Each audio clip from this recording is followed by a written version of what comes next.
Hello guys, welcome to my channel exclusive study point. आज हम एक इम्पोर्टेंट विधेयक के बारे में बात करेंगे जिसका नाम है वन संरक्षण संशोधन विधेयक 2023। इस विधेयक के बारे में आज हम चर्चा करने वाले हैं। इस विधेयक से जो भी हमारे कॉम्पिटिटिव एग्ज़ाम है, यूपीएससी, बीपीएससी, एनडीए बड़े लेवल के एग्ज़ाम है, इससे क्वेश्चंस पूछे जा सकते हैं। और ये जो इससे क्वेश्चंस आएंगे वो डायरेक्ट क्वेश्चन कभी भी यूपीएससी बीपीएससी नहीं पूछता। इसमें ऐसे क्वेश्चंस बन सकते हैं कि इसमें क्या क्या प्रावधान थे। तो इसके क्वेश्चंस को सॉल्व करने के लिए पहले हम इस विधेयक के बारे में पढ़ना पड़ेगा। और ये एक संशोधन, जैसा कि आप जानते हैं, ये क्या संशोधन विधेयक है। ये एक संशोधन विधेयक है, मतलब कि संशोधन विधेयक का इसमें कुछ चेंजेस करने के लिए इस विधेयक को लाया गया है। इसमें कुछ चेंजेस करने के लिए इस विधेयक को लाया गया है और इसका कानून पहले से ही बना हुआ है, तो उस कानून में चेंजेस करने के लिए संशोधन विधेयक को लाया गया है। और जो पहले से जो कानून बना हुआ है उसमें जो भी कमियां हैं या जो भी सुधार की ज़रूरत है उसको करने के लिए क्या संशोधन विधेयक को लाया गया है। और लोकसभा ने हाल ही में 26 जुलाई को इस संशोधन विधेयक को पारित कर दिया था। चलिए फिर हम अपने टॉपिक पे पहुंचते हैं। वन संरक्षण संशोधन विधेयक 2023, इसको 29 मार्च को पहली बार पेश किया गया था लोकसभा में। कब? 29 मार्च को पहली बार पेश किया गया था, लेकिन लोकसभा ने 26 जुलाई को वन संरक्षण संशोधन विधेयक पारित कर दिया। कब पारित करा? 26 जुलाई को। ठीक है, तो फिर एग्जाम में पूछा जा सकता है कि वन संरक्षण संशोधन विधेयक कब पारित किया गया था? 26 जुलाई को पारित किया गया था। जो एसएससी छोटे लेवल के एग्जाम में से डायरेक्ट क्वेश्चन बन सकते हैं और विधेयक से यूपीएससी दिमाग घुमाने के लिए क्वेश्चंस पूछ सकता है। इसलिए जो इम्पोर्टेंट विधेयक है ना, इसे हमें पढ़ लेना चाहिए, इसके कुछ प्रावधान पढ़ लेने चाहिए ताकि एग्ज़ाम देने में हमें दिक्कत फेस ना करने पड़ी। ठीक है, लोकसभा ने 26 जुलाई को वन संरक्षण संशोधन विधेयक को पारित कर दिया था, लेकिन अब इसका जो पहला कानून है, ये संशोधन विधेयक है, मैंने जैसे बताया संशोधन विधेयक है, इसका पहले कानून बन रखा था। कौन से कानून में संशोधन करने के लिए इसे पेश किया गया था? वो कानून था वन संरक्षण अधिनियम 1980।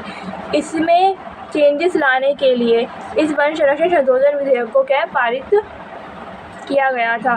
मतलब कि अगर ये वन संरक्षण संशोधन विधेयक जैसे कि पारित हो गया, अब इस पर राष्ट्रपति अपने हस्ताक्षर करेंगे तो एक कानून के जरिए एक अधिनियम बन जाएगा, तो इसमें संशोधन हो जाएगा और इस संशोधन के जरिए इसमें कुछ प्रावधान ऐड किए जाएंगे या फिर कुछ प्रावधान हटा दिए जाएंगे।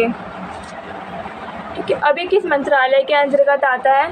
ये पर्यावरण, वन और जलवायु परिवर्तन मंत्रालय के अंतर्गत आता है। सीधा है कि वन, अगर ये पूछा जाएगा वन संरक्षण संशोधन विधेयक 2023 कौन से मंत्रालय के जरिए लागू किया गया है, तो पर्यावरण, वन और जलवायु परिवर्तन मंत्रालय के द्वारा लागू किया गया है। दूसरी स्लाइड पे आते हैं। अब ये एक बहुत ही इम्पोर्टेंट पॉइंट है, इससे यूपीएससी पूछ सकता है, मतलब, और इसे 1998 में क्वेश्चन भी बना था। वर्ष 1996 के गोदावरमन मामले में सर्वोच्च न्यायालय ने देश भर में पेड़ों की कटाई पर प्रतिबंध लगा दिया था। ठीक है, देश भर में क्या है, पेड़ों की कटाई पर प्रतिबंध लगा दिया गया था, क्योंकि जब हम स्वतंत्रता के बाद की बात करें तो उद्योगों को स्थापित करने के लिए, हमारा अपना आर्थिक विकास करने के लिए, तेज़ी से आर्थिक विकास करने के लिए, उद्योगों को स्थापित करने के लिए क्या करा गया था, एक बड़े लेवल पे पेड़ों की कटाई की जा रही थी, जिससे जो हमारा एनवायरनमेंट है इस पर इफ़ेक्ट पड़ रहा था। जो भी हमारा वन्य जीवन है इस पर भी इफ़ेक्ट पड़ रहा था। और जो 1996 के गोदावरमन मामले में सर्वोच्च न्यायालय ने क्या किया, देश भर में पेड़ों की कटाई पर प्रतिबंध लगा दिया और फैसला ये सुनाया है कि वन संरक्षण अधिनियम उन सभी भूखंडों पर लागू होगा जो या तो वन के रूप में दर्ज थे या फिर शब्दकोश द्वारा परिभाषित वन के अर्थ से मिलते जुलते थे। जैसा कि देखिए, मैं आपको समझाती हूँ। जैसा कि ये विधेयक जो पारित किया गया था वन संरक्षण अधिनियम 1980, इसमें कुछ प्रावधान दिए गए थे। इसमें पेड़ों की कटाई पर रोक लगाई गई थी, लेकिन उसके बाद भी पेड़ों की कटाई हो रही थी। इसमें केंद्र सरकार द्वारा क्या वनों को अधिसूचित कर दिया गया था कि इन वनों में कटाई होगी और इन वनों में कटाई नहीं होगी। लेकिन कुछ वन जो ऐसे थे जो बच गए थे, तो उन वनों में क्या है, कटाई बहुत ही बड़े लेवल पे की जा रही थी। तो फिर इस मामले के ज़रिए सर्वोच्च न्यायालय ने क्या करा, देश भर में पेड़ों की कटाई पर प्रतिबंध लगा दिया था और ये फैसला सुनाया कि जो केंद्र सरकार की सूची में वन के रूप में दर्ज है या फिर वन की परिभाषा से मिलते जुलते हैं, तो उन सब पर यह अधिनियम लागू होगा। वहाँ पे क्या है, कोई भी पेड़ों की कटाई नहीं की जाएगी, इसे प्रतिबंध लगा दिया था। तो ठीक है, कौन सा मामला? वर्ष 1996 कोदार वन मामले में सर्वोच्च न्यायालय ने देश भर में पेड़ों की कटाई पर प्रतिबंध लगा दिया था। और ये वन संरक्षण अधिनियम उन सभी भूखंडों पर लागू होगा जो या तो वन के रूप में दर्ज थे या फिर शब्दकोश द्वारा परिभाषित वन के अर्थ से मिलते जुलते थे। अब हम पहले से समझने के लिए इसका इतिहास भी समझना पड़ेगा कि जो वन संरक्षण अधिनियम 1980 है, ये क्या था, आखिर क्या था। स्वतंत्रता के बाद क्या है, एक बड़े लेवल पे वनों की कटाई की जा रही है, जैसे कि मैंने बताया, उद्योगों को स्थापित करने के लिए। और इसके बाद क्या है, अंग्रेज़ों ने जब हमारे ऊपर 200 साल शासन किया, तो हमारा एक आर्थिक विकास तो हुआ था अंग्रेज़ों के समय, लेकिन क्या होता है, स्वतंत्रता के बाद हमारा जो आर्थिक विकास था वो उसमें कमी आ गई थी। उसे थोड़ा अच्छे लेवल पे सुधारने के लिए वनों की कटाई की जा रही थी। उद्योग धंधे सारे बर्बाद हो गए थे स्वतंत्रता के बाद। तो फिर इन्हीं सब चीज़ों को आर्थिक विकास करने के लिए, उद्योग धंधे स्थापित करने के लिए बड़े लेवल पे वनों की कटाई की जा रही थी। आज़ादी के बाद 1980 में वन संरक्षण अधिनियम पारित कर दिया गया था। अब सरकार ने ये देखा कि वनों की कटाई हो रही है और एक लेवल से भारी वनों की कटाई की जा रही थी, और जिससे कि हमारे जो वन्य जीव जंतु पर असर पड़ रहा था, हमारे एनवायरमेंटल स्ट्रक्चर पर भी असर पड़ रहा था। अगर हमारे जैसे कोई भी हम किसी भी चीज़ को, एनिमल को मारेंगे या फिर फॉरेस्ट की कटाई करेंगे, तो इससे क्या है, पूरे फूड कल्चर पर इफ़ेक्ट पड़ेगा। ये एक फूड चेन की तरह बंधे हुए हैं। तो गैर वाणिज्यिक उद्देश्यों के लिए जंगल के उपयोग पर प्रतिबंध लगा दिया था। ठीक है, अगर कोई भी गैर वाणिज्यिक उद्देश्य तात्पर्य यह है कि अगर उसमें जंगल का नुकसान हो रहा है, जैसे सभी जंगल के अपने उद्योग धंधों को स्थापित करने के लिए जंगलों की कटाई करते हैं, अपने स्वार्थ की पूर्ति करने के लिए जंगलों की कटाई की जाती है, तो ये गैर वाणिज्यिक उद्देश्य में आ गए। तो इनकी कटाई के लिए क्या है, जंगलों के उपयोग पर प्रतिबंध लगा दिया गया था। और कुछ जंगलों को केंद्र द्वारा अधिसूचित कर दिया गया था कि भाई इस जंगल पे कटाई नहीं की जाएगी। लेकिन सभी जंगलों पे, देश में इतने सारे जंगल है, सभी फॉरेस्ट पे नियम लगाना आसान नहीं था और कुछ फॉरेस्ट बच भी गए थे। तो फिर 1996 के गोदावरी मामले के तहत वो भी सुलझा गया था कि उसमें वनों की कटाई पर प्रतिबंध नहीं लगेगा, वनों की कटाई पर प्रतिबंध लगेगा। Next slide. स्वतंत्रता के बाद वन भूमि के विशाल क्षेत्रों को आरक्षित और संरक्षित वनों के रूप में सीमांकित किया गया।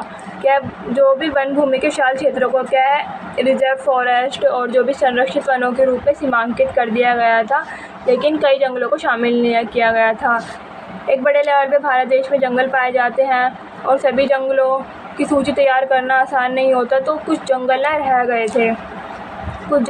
गए थे। तो 1996 के गोदावरी मामले के तहत ये भी सुलझा दिया था। सर्वोच्च न्यायालय ने फैसला सुनाया था कि पेड़ों की कटाई पर क्या है, रोक लगा दी थी।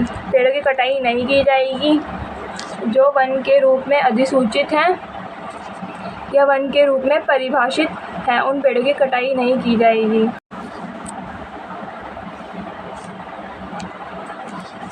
ठीक है, अगर आपको कोई प्रॉब्लम हो, कुछ क्वेश्चन पूछने हो, तो आप कमेंट बॉक्स में लिख सकते हैं, मैं कोशिश करूँगी उसका रिप्लाई करने की। उद्देश्य इसका क्या है? अब ये जो हमारा जो वन संरक्षण अधिनियम जो 1980 में पारित किया गया था, उसका उद्देश्य क्या था? पर्यावरण को एक बड़े लेवल पे हानि पहुंच रही थी, तो पर्यावरण को समृद्ध करना, विभिन्न प्रकार के वनों की रक्षा करने में मदद करने के लिए क्या है, इस अधिनियम को लाया गया था। जंगल के वनस्पतियों और जीवों और पारिस्थितिक घटकों की रक्षा करने के लिए भी इस अधिनियम को लाया गया था कि कुछ वनस्पतियाँ ऐसी होती हैं जो एक विशेष स्थान पर ही पाई जाती हैं, ठीक है। और वो उस वनस्पतियों के लिए वो स्थान क्या फेमस हो जाता है। जैव विविधता के नुकसान को रोकना। इस अधिनियम को लाने की आवश्यकता क्यों थी? आखिर इस अधिनियम को लाने की आवश्यकता क्यों थी? अब मैं इसे बार-बार बताती जा रही हूँ कि स्वतंत्रता के बाद उद्योग स्थापित करने के लिए वनों की कटाई बढ़ रही थी, जिससे हमारा जो एक प्राकृतिक चक्र है वो ख़राब हो रहा था। इसलिए वन संरक्षण की गारंटी के लिए एक कानून बनाने की आवश्यकता थी। दूसरे पॉइंट पे पहुँचते हैं हम लोग, आज़ादी से पहले। अब आज़ादी से पहले ये भी पूछ सकते हैं कि आज़ादी से पहले वनों के लिए कौन से 2 नियम लागू किए गए थे। आज़ादी के बाद याद रखना, वन संरक्षण अधिनियम 1980 लागू किया गया था। एक गोदावरी मामला सर्वोच्च न्यायालय का जो 1996 में सर्वोच्च न्यायालय ने उसका फैसला सुनाया था, उस पर पेड़ों की कटाई पर रोक लगाया था। अब आज़ादी से पहले अंग्रेज़ों के शासनकाल में वनों को बचाने के लिए कौन से 2 अधिनियम लाए गए थे? पहला अधिनियम लाया गया था 1865 में। पहला अधिनियम लाया गया था 1865 के भारतीय वन अधिनियम। ये 1865 में अधिनियम लाया गया था। और दूसरा अधिनियम लाया गया था भारतीय वन अधिनियम 1927। ये जो अधिनियम लाया गया था, इस अधिनियम का स्थान किसने ले लिया था? भारतीय वन अधिनियम 1927 ने ले लिया था इस अधिनियम का स्थान। लेकिन ये उपयुक्त नहीं था, क्योंकि इसे अंग्रेज़ों के हित को ध्यान में रखते हुए बनाया गया था। अब पता ही है कि सभी कार्य अंग्रेज़ों ने, जितने भी हमारे देश में विकास हुए, रेलवे, उद्योग धंधे स्थापित हुए थे, वो अंग्रेज़ों ने अपने हित के लिए ही किए थे, ठीक है। उनकी जहाँ पे भी अंग्रेज़ों ने हमारे देश में शासन किया, उनका एक स्वार्थ रहा था हमेशा से ही। उन्होंने हमारी कोई भलाई नहीं की। देखिए, स्वतंत्रता से पहले तो जो भी विकास हो रहा था हुआ, लेकिन स्वतंत्रता के बाद जब देश आज़ाद हो गया तो एक बड़े लेवल पे हमारे पूरे इकोनॉमिक को इतना बड़ा धक्का लगा था। समाज में लड़ाइयाँ ही लड़ाइयाँ फैल रही थी। जो भी कार्य करते थे ना अंग्रेज़, वो अपने हित के लिए ही करते थे। तो ये 2 अधिनियम याद रखने इम्पॉर्टेंट है। 1875 का भारतीय वन अधिनियम और 1927 का भारतीय वन अधिनियम। आज़ादी से पहले ये 2 अधिनियम लाए गए, ठीक है। मैं बार बार बोल रही हूँ कि 1865 के भारतीय वन अधिनियम और भारतीय वन अधिनियम 1927 में लाया गया था।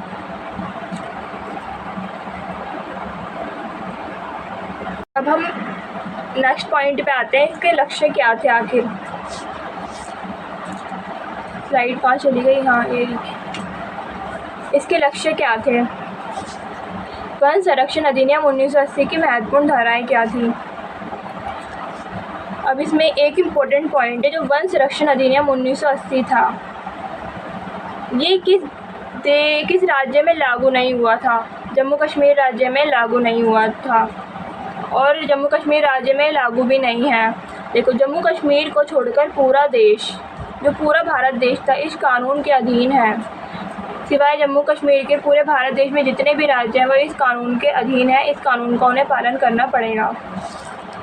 हालांकि 370 को हटाने का मतलब था कि सभी केंद्रीय कानून अब लागू होंगे। हालांकि वर्तमान में केवल 37 कानून ऐसे हैं जो जम्मू कश्मीर पर लागू होते हैं, और 1980 का वन संरक्षण अधिनियम उनमें से एक नहीं है, ठीक है। जम्मू कश्मीर पर अधिनियम लागू नहीं होता, ठीक है। और कितने कानून लागू होते हैं जम्मू कश्मीर पे? केवल 37 कानून जम्मू कश्मीर पे लागू होते हैं। दूसरे पॉइंट पे चलते हैं हम लोग। वनों का उपयोग वनों के अलावा अन्य उपयोगों के लिए करने पर प्रतिबंध लगा दिया गया था। जो वनों का उपयोग है, हम वनों के अलावा अन्य उपयोगों पर करने के लिए प्रतिबंध लगा दिया गया था। राज्य सरकारों को वनों से संबंधित कानून पारित करने से पहले केंद्र सरकार की मंजूरी की आवश्यकता होती है। एक पॉइंट है कि जो भी राज्य सरकार अगर वन संरक्षण कानून पारित करती है तो फिर उन्हें क्या, केंद्र सरकार की मंजूरी की आवश्यकता होती है। ऐसे कुछ कानून हैं जो राज्य सरकार द्वारा लागू की जा सकते हैं और केंद्र सरकार द्वारा लागू की जा सकते हैं, और ऐसे कुछ कानून समवर्ती सूची पर आते हैं जिसमें राज्य सरकार और केंद्र सरकार दोनों की अनुमति लेना आवश्यक होता है। यदि राज्य सरकार कोई भी ऐसा कानून बनाती है जो समवर्ती सूची में हो, जो किस सूची में हो, समवर्ती सूची में हो तो उस पर क्या है, केंद्र सरकार की मंजूरी लेना आवश्यक होता है। तो एक तरीके से केंद्र सरकार का झुकाव उस अधिनियम के ऊपर बढ़ जाता है, केंद्र सरकार उस पर रोक भी लगा सकती है। ध्यान गैर वन उद्देश्यों पर है। अब गैर वन उद्देश्यों पर है जिसमें चाय, मसाले, रबड़, कॉफ़ी, ताड़, औषधीय पोषक आदि जैसी चीज़ें लगाने के लिए वन क्षेत्रों से पेड़ों को हटाना शामिल है। अब क्या उद्योग धंधे स्थापित करने के लिए चाय, मसाले, रबड़, कॉफ़ी, ताड़, जिससे क्या हमारे एक बड़े लेवल पे पेड़ों को हानि पहुंचती है, तो इन सब चीज़ों के लिए हम पेड़ की कटाई नहीं कर सकते। ठीक है, तो इसी पॉइंट का मतलब था कि वनों के अलावा अन्य उपयोगों के लिए करने पर प्रतिबंध लगा दिया गया था। हम जो भी जंगल है उनका उपयोग क्या है, वनों के अलावा अन्य उपयोग करने पर प्रतिबंध लगा दिया गया था। उद्योग धंधों के लिए हम जो पेड़ों की कटाई की जाती है उन पेड़ों की कटाई नहीं कर सकते।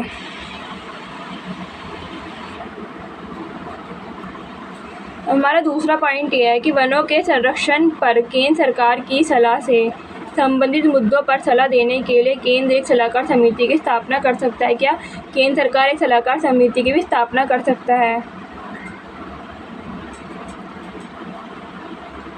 ठीक है, एक पॉइंट था कि राज्य सरकार अगर वनों से रिलेटेड, पर्यावरण से रिलेटेड कोई भी कानून बनाएगी तो उसमें केंद्र सरकार की अनुमति लेना आवश्यक होगा। लेकिन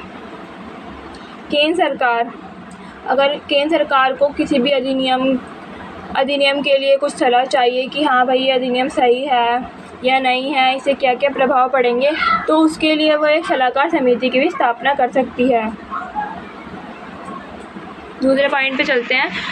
1980 के वन संरक्षण अधिनियम में संशोधन। 1980 के वन संरक्षण अधिनियम में संशोधन। अब देखो, हमने पढ़ा कि 1980 का वन संरक्षण अधिनियम के बारे में पढ़ लिया कि इसमें क्या क्या प्रावधान थे। अब इसमें संशोधन के बारे में चर्चा करेंगे। हमने वन संरक्षण अधिनियम के बारे में पढ़ लिया क्या क्या प्रावधान थे। अब संशोधन, इसमें क्या है, इसे बेसिक तौर पर किस लिए लाया गया था, पेड़ों की कटाई को रोकना। और कुछ पेड़ों को अधिसूचित कर दिया गया था इन फॉरेस्टों में कटाई नहीं हो सकती, और कुछ फॉरेस्ट जो थे वो बच गए थे जिनमें लोग इलीगल तरीके से कटाई कर रहे थे, जिससे हमारे इन्वायरमेंट पर बहुत ज़्यादा असर पड़ रहा था। इसलिए इस कानून को लाना पड़ा। हमने इसकी परिचय पढ़ा, इतिहास पढ़ा, इसका लक्ष्य पढ़ लिया, आखिर इतना महत्वपूर्ण क्यों था। अब पढ़ते हैं संशोधन। मार्च 2021 में वन संरक्षण अधिनियम 1980 में विभिन्न संशोधन का सुझाव दिया गया। जो मार्च 2021 में क्या है, इस अधिनियम में क्या विभिन्न संशोधनों का सुझाव दिया गया कि इस अधिनियम में बहुत सारे संशोधन करने की ज़रूरत है। इसका सुझाव दिया गया, पारित नहीं हुआ लेकिन सुझाव दिया गया था। अभी क्या क्या सुझाव थे? प्रस्तावित नई धारा 1A के तहत उप सतह प्राकृतिक गैस, सरफेस नेचुरल गैस और तेल के सर्वेक्षण, ऑयल सर्वेक्षण और अन्वेषण, इन्वेस्टिगेशन को छूट दे दी गई। जैसे अगर हम उद्योग धंधों के लिए कोई भी प्राकृतिक गैस क्या है, हमारे ज़मीन की सतह पर निकलता है, और तेल का सर्वेक्षण, हाँ भाई इन जंगलों के नीचे हम तेल पाए जाते हैं, तो इसके लिए क्या है, छूट दी जाए। इसमें ये भी प्रस्ताव रखा गया था। एक तरीके से जो भी पेड़ों की कटाई पर रोक लगाई जा रही थी हमारे इन्वायरमेंट के अच्छा था, लेकिन दूसरी तरफ हमारे जो आर्थिक विकास के लिए नुकसान था, क्योंकि उस टाइम पे हमें आर्थिक विकास करने की ज़रूरत थी। और आर्थिक विकास क्या, जब उद्योग धंधे स्थापित हो सकते थे, उनमें पेड़ों का बहुत बड़ा योगदान होता है। तो इनमें क्या मांग रखी गई थी कि प्राकृतिक गैस के लिए, तेल के सर्वेक्षण के लिए और अन्वेषण को छूट दी जाए। अगर हम दूसरे शब्दों में पढ़े तो इन गतिविधियों को अब गैर वन गतिविधियाँ नहीं माना जाएगा। ठीक है, गैर वन गतिविधियाँ नहीं माना जाएगा और इन्हें आधिकारिक अनुमोदन की आवश्यकता नहीं होगी। मतलब कि इसके लिए हमें कोई भी परमिशन लेने की ज़रूरत नहीं होगी। ऐसी गतिविधियों को अंजाम देने से पहले केंद्र द्वारा प्रतिबंध लगाए जाएंगे, जिनमें से यह है कि सर्वेक्षण और ड्रिलिंग कार्य पशु अभ्यारण्यों के करीब नहीं किया जाएगा। केंद्र प्रतिबंध लगाएगा कि जो भी सर्वेक्षण और ड्रिलिंग वर्क है एनिमल सेंचुरीज़ के करीब नहीं किया जाएगा। अब सिंपल भाषा में समझते हैं कि इस अधिनियम में प्रस्ताव रखा गया था कि जो वनों हैं उसमें जो प्राकृतिक गैस और तेल के सर्वेक्षण के लिए, अन्वेषण के लिए कि भाई उसमें क्या क्या पाया जा सकता है, कुछ छूट दी गई थी। लेकिन दूसरे शब्दों में अगर हम इसे समझने की बात करें तो इन सभी जो सरफेस नेचुरल गैस है, ऑयल सर्वे, इन्वेस्टिगेशन है, इन सबको क्या है, नॉन फॉरेस्ट्री जो भी गतिविधियां हैं नहीं माना जाएगा और इसमें किसी भी अनुमति की आवश्यकता नहीं होगी। हम ये कर सकते हैं, इसमें राज्य सरकार और केंद्र सरकार की अनुमति की भी आवश्यकता नहीं होगी। ऐसी गतिविधियों को अंजाम देने से पहले केंद्र द्वारा प्रतिबंध लगाए जाएंगे कि जो ये सर्वेक्षण है, जो ड्रिलिंग कार्य है, ये पशु अभयारण्यों के करीब नहीं किया जा सकता। आई होप आप लोगों को समझ आ रहा हो। मैं अपनी तरफ से पूरी कोशिश कर रही हूँ कि बेस्ट से बेस्ट दूँ। ये ओनली ध्यान रखिए कि ये ओनली क्या है, सुझाव दिया गया था मार्च 2021 में, सुझाव दिया गया था मार्च 2021 में। रेलवे नेटवर्क के लिए अधिग्रहित भूमि एफसीए क्या है, फॉरेस्ट कंजर्वेशन एक्ट से मुक्त होगी और लागू नहीं होगा। जो फॉरेस्ट कंजर्वेशन एक्ट 1980 का था, जो वन संरक्षण अधिनियम 1980 था, इसके यहाँ पे लागू नहीं होगा। रेलवे नेटवर्क के लिए जो भी अधिग्रहित भूमि है वहाँ पे लागू नहीं होगा। बेशक केंद्र सरकार वन भूमि की कमी की भरपाई के लिए वृक्षारोपण सहित कुछ नियम स्थापित कर सकती है। और एफसीए की धारा 2 के अनुसार निजी कंपनियां, जो हमारी प्राइवेट कंपनियां हैं, किसी भी व्यावसायिक उपयोग के लिए उन वन संपत्तियों को पट्टे पर नहीं देगी। पट्टा मतलब उन वन संपत्तियों को किराए पर नहीं दे सकती जो संघीय सरकार के स्वामित्व में नहीं है। सुझाए गए संशोधनों ने इस खंड को हटा दिया।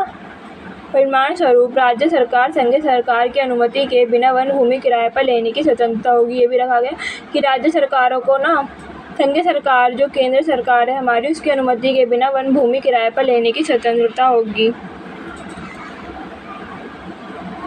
अब चौथा पॉइंट हम करते हैं कि धारा 2 की एक अलग समझ में देसी ताड़ और तेल उत्पादक वृक्ष प्रजातियों के रोपण को गैर वन उद्देश्य के विवरण से बाहर करने का प्रस्ताव है। कि जो देसी ताड़ है, देसी ताड़ के जो पेड़ लगाए जाते हैं या फिर देसी ताड़ निकाला जाता है, तेल उत्पादक वृक्ष प्रजातियाँ, जो ऐसी भी कुछ ट्रीज़ की स्पीसीज़ होती हैं जो क्या ऑयल प्रोड्यूस करती हैं, ठीक है, इनको क्या है, गैर वन उद्देश्यों के विवरण से बाहर रखने का भी प्रस्ताव होता है कि भाई इसे गैर वानिकी उद्देश्य से बाहर निकालो, इसे वानिकी उद्देश्य में डालो। केवल अतिरिक्त शुल्क और मुआवजे का भुगतान निर्धारित शर्तों के अधीन होगा सरकार, जिसमें प्रतिपूरक वन रोपण भी शामिल है। प्रस्तावित एफसीए जो भी फॉरेस्ट कन्वर्जेशन हमारा बिल था, संशोधनों में गैर वानिकी उपयोग की गतिविधियों में चौकियाँ, बाढ़, सीमा और संचार बुनियादी ढांचे का निर्माण शामिल है। कि जो भी गैर वानिकी उपयोग की गतिविधियों में कौन कौन से शामिल है, जैसे हम चौकिया हो गया, बाढ़, सीमा हो गया, संचार बुनियादी ढांचे का निर्माण शामिल है। नेटवर्क वगैरह लगाते हैं, इससे हमारे पर्यावरण को भी नुकसान होता है। तो ये हमारे एक गैर वानिकी कार्य हैं। ये याद रखना कि गैर वानिकी और वानिकी बनते हैं। गैर वानिकी होता है जिससे हमारे फॉरेस्ट को नुकसान पहुँचता है, और वानिकी होते हैं जो हमारे फॉरेस्ट की भलाई कर सकते हैं। जैसे हम कुछ ऐसी भी खेती होती है जिससे हम जिससे हमारे फॉरेस्ट पर कोई प्रभाव नहीं पड़ता है, तो हम वो कर सकते हैं फॉरेस्ट में। और क्या है, इसके अतिरिक्त इसमें केंद्र सरकार की कार्य योजना, वन कार्य योजना द्वारा अधिकृत इको पर्यटन सुविधाएं शामिल होगी। कि जो वनों में क्या है, इको की पर्यटन सुविधाएं भी शामिल होगी। इससे हमारे आर्थिक इकाई भी एक अच्छा सुझाव दिया गया था इको पर्यटन के लिए। इससे क्या आसपास के क्षेत्रों में रोजगार उपलब्ध होगा। अब हम अपने नेक्स्ट पॉइंट पे पहुँचते हैं। आप ये चिंता मत करो कि इसमें कैसे क्वेश्चन पूछे जाएंगे। मैं कुछ क्वेश्चंस लाऊंगी जो प्रीवियस ईयर क्वेश्चंस हैं, उसमें पता लगेगा कि जो यूपीएससी है कैसे क्वेश्चंस पूछती है। मैं आपको क्वेश्चंस भी दूंगी। अधिनियम वन संरक्षण अधिनियम 1980 जो ये अधिनियम है के तहत वनों को 3 श्रेणियों में वर्गीकृत करता है। और ये यूपीएससी के एग्ज़ाम में भी पूछा गया था क्वेश्चन। सॉरी गाइस, ठीक है। वनों को 3 श्रेणियों में वर्गीकृत करता है। इस अधिनियम के जरिए वनों को 3 श्रेणियों में वर्गीकृत किया गया है। कौन सी 3? आरक्षित वन जिसमें केंद्र सरकार द्वारा आरक्षित किया गया, जिसमें कुछ विशेष प्रकार की प्रजातियां पाई जाती है, वनस्पतियां पाई जाती है, उनकी वहाँ पे पेड़ों की कटाई पर रोक लगाया गया। और दूसरा संरक्षित वन, मतलब कि जिन्हें संरक्षण देने की आवश्यकता है। संरक्षित वन वह वन होते हैं जिन्हें संरक्षण देने की आवश्यकता है, संरक्षित वन घोषित किया। और गाँव के जंगल में भी पेड़ों की कटाई नहीं की जाएगी। 3 श्रेणी है: आरक्षित वन, संरक्षित वन, गाँव के जंगल।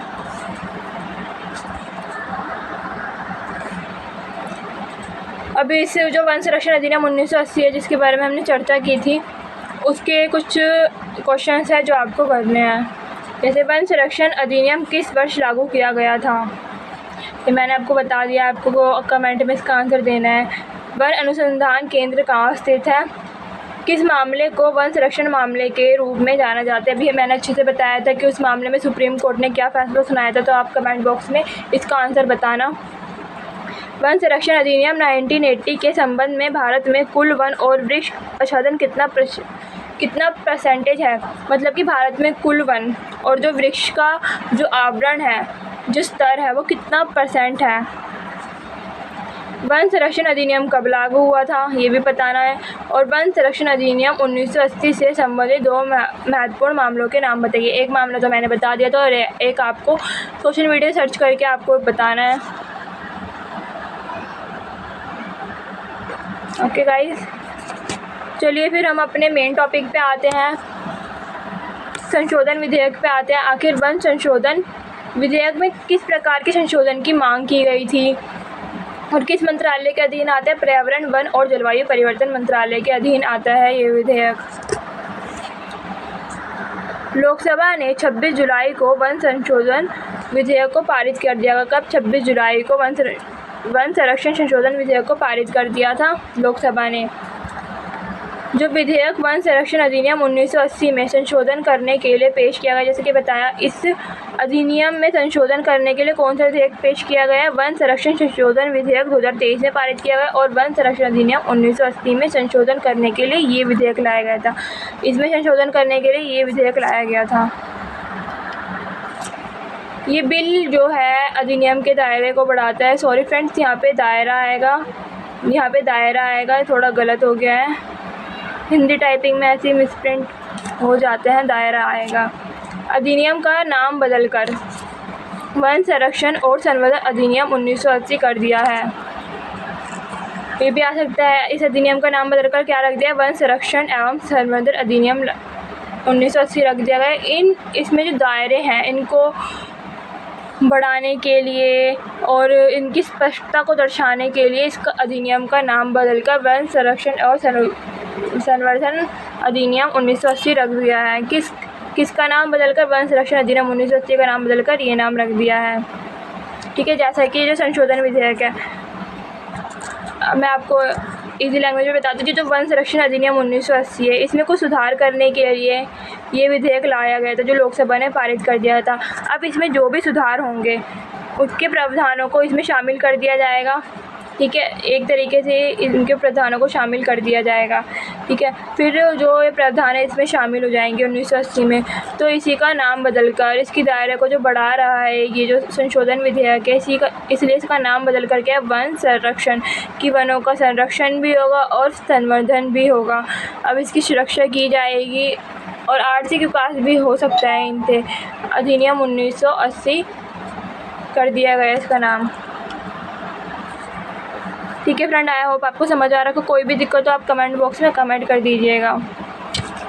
इसमें मेन मकसद क्या था कि जो स्वतंत्रता के बाद के पेड़ों को हानि पहुंच रही थी बहुत बड़े लेवल पे, तो सुप्रीम कोर्ट ने देखा भाई कि पेड़ों को हानि पहुंच रही है, जिससे हमारे पर्यावरण पर असर दिख रहा है, तो इसी के लिए हमें वन संरक्षण अधिनियम लाने की ज़रूरत पड़ी थी। और लेकिन क्या हुआ, अभी संशोधन विधेयक में ऐसा बोला जा रहा था कि ये जो सुप्रीम कोर्ट ने जो वनों की कटाई पर रोक लगाई थी, इससे हमारे आर्थिक विकास पर ना बहुत गहरा असर पड़ रहा है, जिससे कि हमारा इकोनॉमिकल डेवलपमेंट नहीं हो पा रहा है, उद्योग धंधे ज़्यादा से ज़्यादा स्थापित नहीं हो पा रहा है, क्योंकि सुप्रीम कोर्ट ने एक बड़े लेवल पे इसकी वनों की कटाई पर रोक लगा दी थी। तो वनों की कटाई भी ज़रूरी है, एक तरफ हमारा पर्यावरण भी ज़रूरी है। अब वन संरक्षण संशोधन विधेयक 2023 के क्या क्या प्रावधान थे, जो ये हाल ही में 26 जुलाई को पारित हुआ है, इसके क्या प्रावधान हैं। देखिए, इसको ध्यान से पढ़िएगा, इसमें से एक क्वेश्चन ज़रूर यूपीएससी पूछेगा, अगले ईयर के एग्ज़ाम में यूपीएससी ज़रूर पूछ सकता है, क्योंकि थोड़ा ना कॉम्प्लिकेटेड है। अधिनियम के दायरे में भूमि। अब इस अधिनियम के दायरे में कौन कौन सी भूमि आएगी। विधेयक में प्रावधान है कि 2 प्रकार की भूमि अधिनियम के दायरे में होगी। कौन सी भूमि अधिनियम के दायरे में होगी। भारतीय वन अधिनियम 1927 या किसी अन्य कानून के तहत वन के रूप में घोषित भूमि। जो मैंने पढ़ाया है अभी आपको, जो 1927 में जो भारतीय वन अधिनियम लागू किया गया था स्वतंत्रता से पहले, उसमें जो भूमि है, उसमें जो सूचित भूमि है, जिन्हें वनों के रूप में सूचित कर दिया गया, उस पर ये लागू होगा, ये विधेयक लागू होगा। और दूसरा, वह भूमि जो पहली श्रेणी में शामिल नहीं है, मतलब कि 1927 में शामिल नहीं है, लेकिन सरकारी रिकॉर्ड में 25 अक्टूबर 1980 या उसके बाद जंगल के रूप में अधिसूचित है। 25 अक्टूबर 1980 को या उसके बाद जंगल के रूप में अधिसूचित है। देखो, 1980 के बाद जो भूमियाँ वनों के रूप में सूचित की गई हैं, केंद्र सरकार की सूची में शामिल की गई हैं, उसमें ये अधिनियम क्या है, लागू होगा। और इसमें एक महत्वपूर्ण ये है कि इसके अलावा ये अधिनियम किसी राज्य, केंद्र शासित प्रदेश द्वारा अधिकृत किसी जो प्राधिकारी अधिकारी द्वारा 12 दिसंबर 1996 जो हमारा 12 दिसंबर 1996 को या उससे पहले वन उपयोग के गैर वन उपयोग में बदली गई भूमि पर लागू नहीं होगा। अब देखिए, मैं सिंपल भाषा में समझाती हूँ कि भारतीय वन अधिनियम 1927 में जो भी वनों के रूप में सूचित भूमि है उस पर लागू होगा। और दूसरा, 25 अक्टूबर 1980 के बाद जो भी सूचित भूमि है उस पर ये जो विधेयक है लागू हुआ, केवल इस पे लागू नहीं होगा 12 दिसंबर 1996 या उससे पहले वन उपयोग से गैर वन उपयोग में बदली गई भूमि, जिसमें हम वनों का उपयोग कर सकते थे और फिर गैर वन उपयोग में बदल दी गई थी वो भूमि, तो इस पर लागू नहीं होगा। तो इसमें ये भी क्वेश्चन बन सकता है कि अधिनियम के दायरे में कौन सी भूमि नहीं आएगी। तो 12 दिसंबर 1996 या उससे पहले वन उपयोग से गैर वन उपयोग में बदली गई भूमि पर ये लागू नहीं होगा। जो विधेयक है इन दोनों पे लागू होगा, भारतीय वन अधिनियम 1927 और 25 अक्टूबर 1980 या उसके बाद, उससे पहले नहीं, उसके बाद जो भी केंद्र सरकार ने सूचित भूमि को जंगलों के रूप में रखा था। नेक्स्ट स्लाइड पे चलते हैं हम अपने। भूमि की छूट प्राप्त श्रेणियाँ। अब इन जंगलों में क्या क्या छूट प्राप्त की जाएगी, उन जंगलों में क्या क्या छूट प्राप्त की जाएगी। सड़कों और रेलवे के किनारे स्थित बस्तियों और प्रतिष्ठानों के लिए कनेक्टिविटी प्रदान करने हेतु 0 हेक्टेयर वन भूमि का प्रस्ताव किया गया है और सुरक्षा संबंधित बुनियादी ढांचे करने के लिए 10 हेक्टेयर तक भूमि का प्रस्ताव किया गया है तथा सार्वजनिक उपयोगिता परियोजनाओं के लिए जो वामपंथी उग्रवाद है प्रभावित जिलों में 5 हेक्टेयर तक वन भूमि का प्रस्ताव दिया गया है। तो बस्ती और प्रतिष्ठानों के लिए क्या कनेक्टिविटी प्रदान करने के लिए 0.10 हेक्टेयर वन भूमि का प्रावधान दिया गया है और सुरक्षा संबंधित बुनियादी ढांचे के लिए 10 हेक्टेयर तक की भूमि का प्रस्ताव किया गया है। और सार्वजनिक उपयोगिता परियोजनाओं के लिए जो वामपंथी उग्रवाद हैं, जो दंगे वंगे करते हैं, उनके लिए 5 हेक्टेयर तक वन भूमि का प्रस्ताव दिया गया है। इन छूटों में अंतर्राष्ट्रीय सीमाओं जो वास्तविक नियंत्रण रेखा line of actual control LAC है, नियंत्रण रेखा लाइन ऑफ कंट्रोल आदि के 100 किलोमीटर के भीतर राष्ट्रीय सुरक्षा से संबंधित रणनीतिक परियोजनाएं शामिल हैं। कि हम इसमें इन जंगलों में क्या है, हम राजनीतिक परियोजनाएं भी कर सकते हैं। 100 किलोमीटर के अंदर जो LAC हमारा बॉर्डर है उसके अंदर हम क्या है, रणनीतिक परियोजनाएं भी कर सकते हैं, अधिक से अधिक वन लगा सकते हैं वहाँ पे। ठीक है, इससे क्या हमारे एक मतलब कि सैनिकों को भी आसानी हो जाएगी।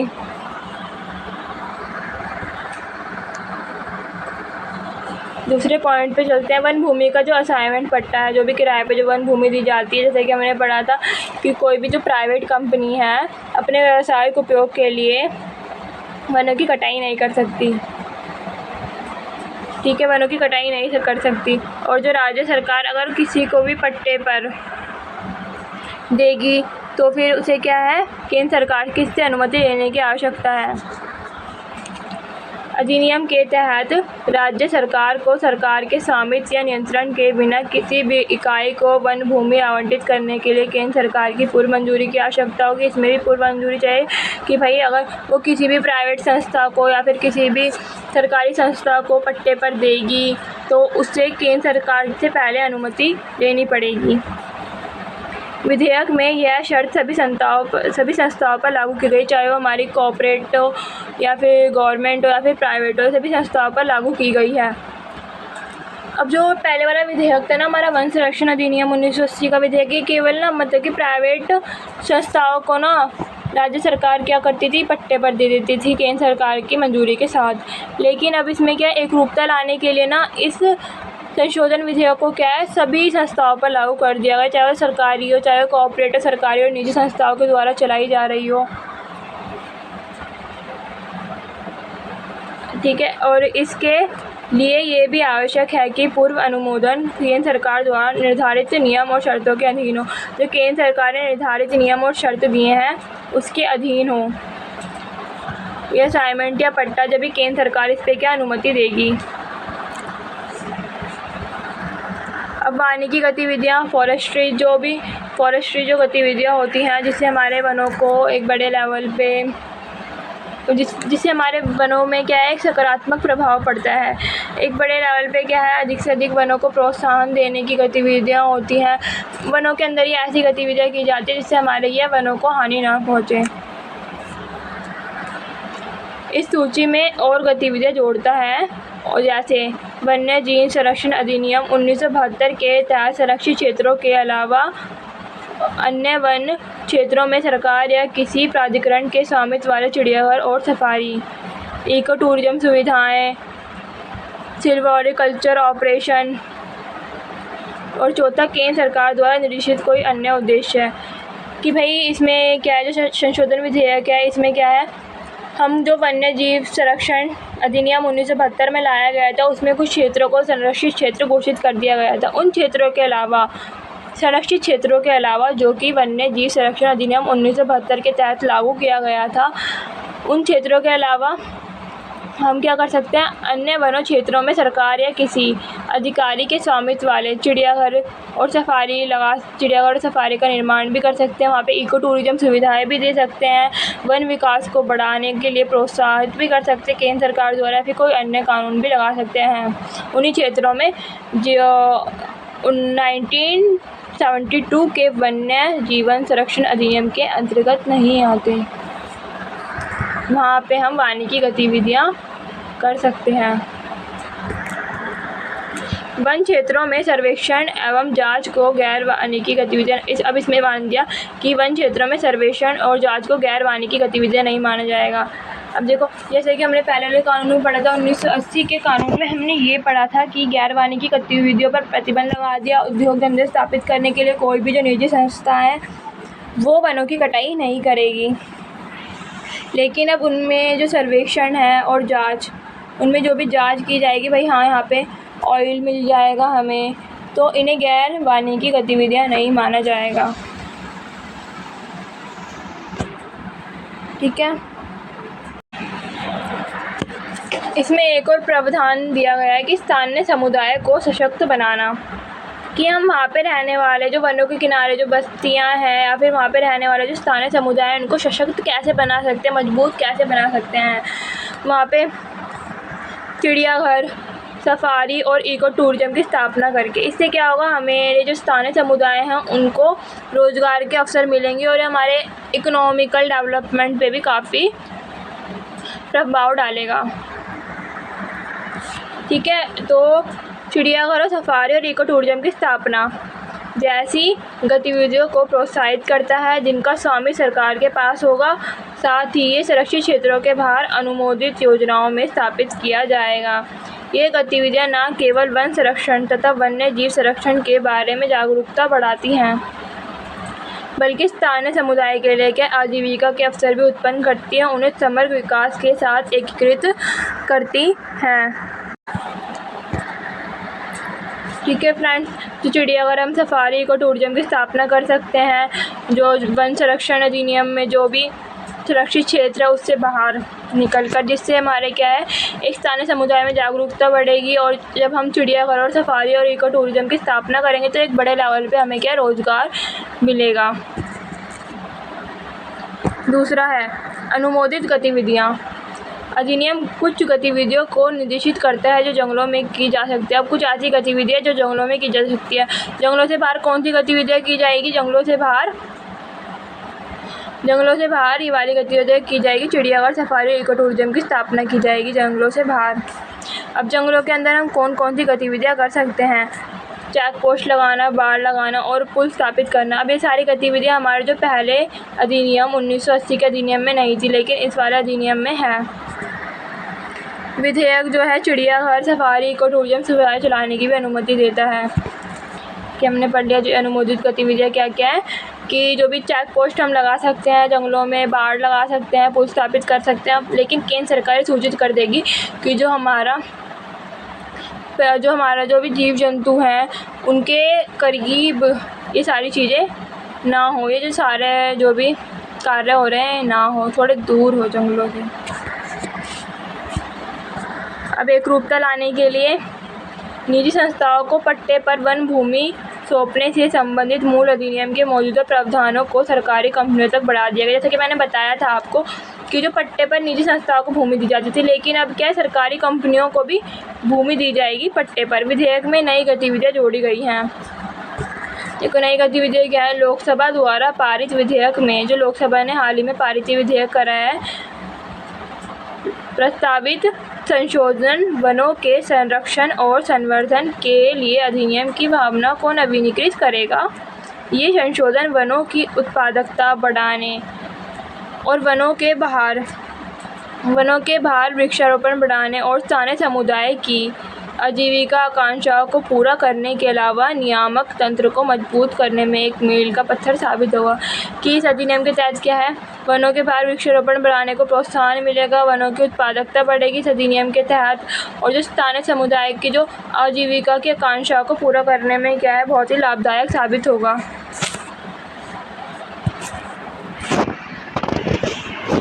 और ये हमारे आर्थिक विकास में तो ज़्यादा ही योगदान देगा। अब इससे संबंधित हम महत्वपूर्ण प्रश्न कर लेते हैं, ठीक है, जिसका आंसर आपको कमेंट बॉक्स में देना है। वन संरक्षण संशोधन विधेयक कब पारित किया गया? अब देखो इसमें संशोधन आ रहे थे, विधेयक कब पारित किया गया? ठीक है, जैसे कि मैं बता दूँ 25 अक्टूबर 1980 में अधिनियम लागू किया गया था और 26 जुलाई 2023 को ये विधेयक पारित किया गया था लोकसभा में। इसका सही आंसर 26 जुलाई 2023 होगा और 29 मार्च 2023 इस डेट को क्या है पेश किया गया था। इस डेट को ये विधेयक क्या गया था? पेश किया गया था। और 12 दिसंबर 1996 में कौन सा मामला आया था? गोदावरवन मामला, जिसके तहत क्या है सर्वोच्च न्यायालय ने गोदावरवन मामला, इसके तहत क्या सर्वोच्च न्यायालय ने ये सुनाई थी कि भाई अब पेड़ों की कटाई नहीं की जाएगी जो वन के रूप में अधिसूचित भूमि है या वनों की परिभाषा में शामिल है।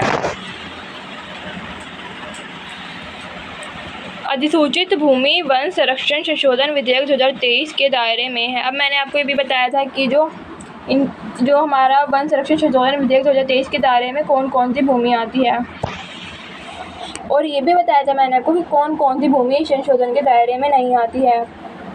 भारतीय वन अधिनियम 1927 या किसी अन्य कानून के तहत सूचीबद्ध भूमि, 25 अक्टूबर 1980 का या उसके बाद वन के रूप में सूचित भूमि, ठीक है, 12 दिसंबर 1996 को या उससे पहले वन उपयोग से गैर वन उपयोग में परिवर्तित भूमि, 25 अक्टूबर 1980 को या उससे पहले वन के रूप में अधिसूचित भूमि।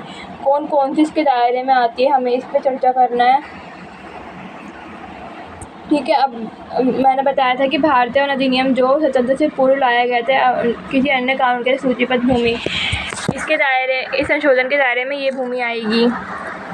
25 अक्टूबर 1980 को जब ये विधेयक पारित किया गया था और उसके बाद वन के रूप में अधिसूचित भूमि, ये दोनों भूमियाँ आएगी। और 12 दिसंबर 1996 को इससे पहले वन उपयोग से गैर वन उपयोग में परिवर्तित भूमि ये नहीं आएगी। और 25 अक्टूबर या उससे पहले वन के रूप में अधिसूचित भूमि ये भी नहीं आएगी। अब देखो इसमें कंफ्यूज कैसे किया गया है। 25 अक्टूबर 1980 को या उससे पहले वन के रूप में जो भूमियाँ सूचित की गई थी, ठीक है, और 25 अक्टूबर 1980 को या उसके बाद वन के रूप में जो भूमियाँ सूचित, उसके बाद और उससे पहले में कितना अंतर है, ठीक है। यहीं पे जो स्टूडेंट है वो गलती कर देते हैं। तो कौन सी भूमि आएगी 25 अक्टूबर 1980 को या उसके बाद वन के रूप में जो भूमियाँ केंद्र सरकार ने सूची में डाली हैं। संरक्षित, आरक्षित और जो भी समुदाय हैं वहाँ पे जो वन रहते हैं, गांव के जंगल हो गए, इन तीन वर्गों में क्या है, वनों को बांटा गया है। अब आपको एक मेंस का क्वेश्चन ट्राई करना है। वन संरक्षण संशोधन विधेयक 2023 में निम्न उल्लेखित प्रावधानों पर चर्चा कीजिए। कि जो वन संरक्षण संशोधन विधेयक 2023 पारित हुआ था 26 जुलाई को, ठीक है, और उल्लेखित प्रावधानों पर चर्चा कीजिए कि इस प्रावधान में क्या क्या उल्लेख किया गया है, ठीक है। इन प्रावधानों को हमारे पर्यावरण और पारिस्थितिक तंत्र पर क्या प्रभाव पड़ेगा, हमने बताया था। नकारात्मक, सकारात्मक, थोड़े बहुत आपको प्रभाव भी लिख देने हैं। इंग्लिश में भी मैंने आपको कंटेंट दे दिया है कि discuss the provisions mentioned in the Forest Conservation Amendment Bill 2023 what will be the effect of this provision। इस प्रावधानों का अफेक्ट हमारे एनवायरनमेंट को, इकोसिस्टम को कैसे पड़ेगा। तो इसमें मैं थोड़ा सा आपको शॉर्टकट में बता देती हूँ। इसमें हम ये लिख सकते हैं कि वन संरक्षण संशोधन विधेयक 2023 के प्रमुख प्रावधान क्या हैं, ठीक है। तो इसमें प्रावधान बता देंगे कि इसके अधिनियम के दायरे में कौन कौन सी भूमियाँ आएगी और कौन कौन सी भूमियाँ नहीं आएगी। और दूसरा पॉइंट लिखेंगे भूमि की छूट प्राप्त श्रेणियाँ, कि भूमि को छूट दी गई है, कितने हेक्टेयर भूमि को छूट दी गई है, कहाँ कहाँ पर। रेलवे के किनारे 0.10 हेक्टेयर भूमि को, और सुरक्षा संबंधित बुनियादी ढांचे के लिए 10 हेक्टेयर भूमि का प्रस्ताव भी किया गया है, ठीक है। और वन भूमि का असाइनमेंट पट्टा, जो भी असाइनमेंट पट्टा है, जो राज्य सरकार है, केंद्र सरकार से अनुमति लेने के बाद ही किसी भी संस्था को क्या है, भूमि को किराए पर दे सकती है। और ये जो भी असाइनमेंट है केंद्र सरकार के नियमों और शर्तों के अधीन होना चाहिए। वानिकी गतिविधियाँ, कुछ गतिविधियाँ हैं जो हमने इस संशोधन में जोड़ दी हैं। वहाँ पे हम क्या है, वनों के बाहर इको टूरिज्म सुविधाएँ, चिड़ियाघर और सफारी का निर्माण भी कर सकते हैं, जिससे कि हमारे रोज़गार मिलेगा और पर्यावरण को, वनों को प्रोत्साहन भी मिलेगा।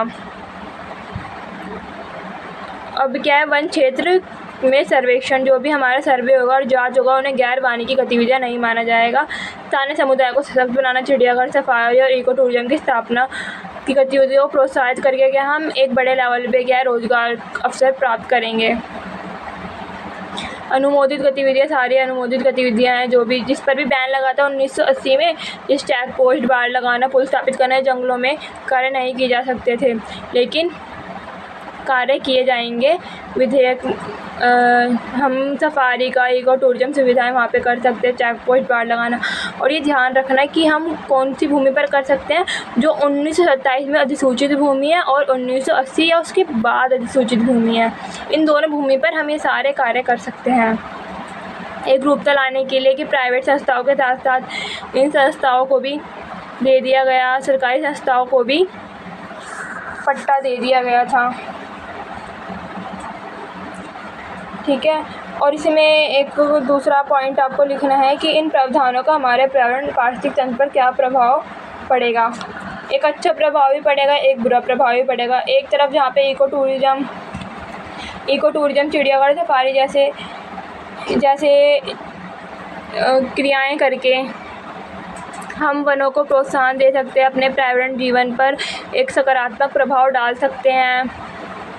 अपने प्राइवेट जीवन को एक अच्छा बना सकते हैं।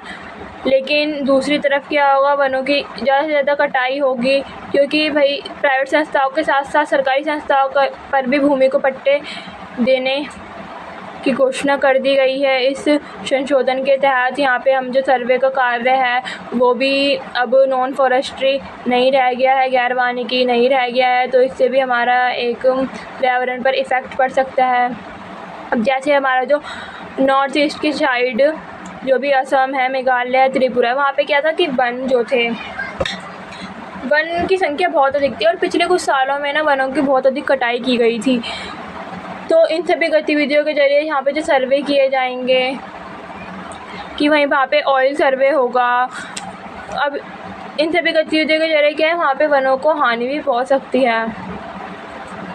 ठीक है, कुछ गतिविधियों गैर वानिकी गतिविधियाँ करके सरकार ने क्या करा, आर्थिक विकास पे तो अच्छा सकारात्मक प्रभाव पड़ेगा, लेकिन हमारा जो पर्यावरण पे जो नकारात्मक प्रभाव पड़ेगा उस पर,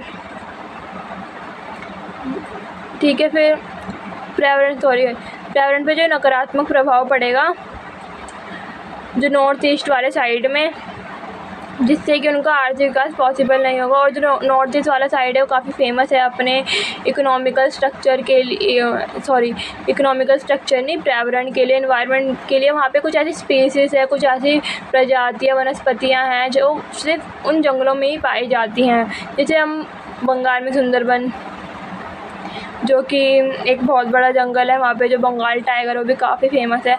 तो हम ये सब चीज़ें इसमें चर्चा कर सकते हैं कि पर्यावरण और पारिस्थितिक तंत्र पर क्या प्रभाव पड़ेगा। आर्थिक विकास होगा, हम एक समुदाय को सशक्त बना सकते हैं। ठीक है, राज्य सरकार जो अनुमोदित गतिविधियाँ हैं। ठीक है, फिर चलते हैं गाइज़। अब मैं आपको एक इम्पॉर्टेंट चीज़ बता रही हूँ कि हम आपकी सीरीज़ लाएंगे कुछ ही दिनों में, उसमें कुछ प्रीवियस ईयर के इम्पोर्टेंट क्वेश्चंस भी होंगे,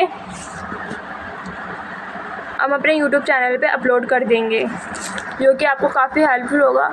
और हम अच्छे से अच्छे कंटेंट बनाने की कोशिश करेंगे। अगर आपको कोई भी डाउट हो तो आप हमारे कमेंट सेक्शन में लिख सकते हैं, मैं उसका रिप्लाई करने की कोशिश करूँगी।